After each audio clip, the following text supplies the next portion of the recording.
in the fourth commandment, God is the creator, and he creates 7 days, and he invests the seventh day with meaning and purpose. He sanctifies it. He sets it apart as holy. What gives him the right to do that? The fact that he is the creator. There's something profound in that idea, that the one who creates us has a right to define our purpose and our meaning. The creator is the only one, the creator of something is the only one who can say what it was made for. Does that make any sense to you, what I just said?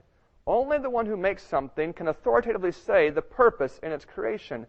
And God alone has the authority to invest his creation with purpose. So when he invested the Sabbath with meaning and purpose, by honoring the purpose and meaning of the seventh day, we acknowledge God's authority to give meaning to his creation. And God, just as he set aside the Sabbath as holy, he sets aside his people for himself to be holy. Why is the Sabbath a sign of sanctification? Because the Sabbath is the law of God, says that the Creator has the right to define purpose and meaning of his creation. He has a right to tell you what you're for, what you were made for, what you exist for. You don't have a right to define your own purpose. You can use a hammer for a lot of things, but it was made for something. And you are like that. You were made for something. God alone can define your purpose. There are 2 types of holiness in the Sabbath. There is the holiness that describes its purpose, and there is the holiness that comes from treating it according to its purpose. Maybe I could say that with the illustration of the hammer. The hammer was made to hit nails, and it should be used to hit nails. Those things are not precisely the same. It was made to hit nails no matter what you do with it. And when it's used to hit nails, it's being used appropriately. Is the Sabbath holy regardless? The Sabbath is holy regardless of what you do with it. But the commandment is keep it holy. Why? Because it should be used according to its purpose. It has its purpose regardless of how we use it, but it must be used appropriately to be lawful. You are like the Sabbath.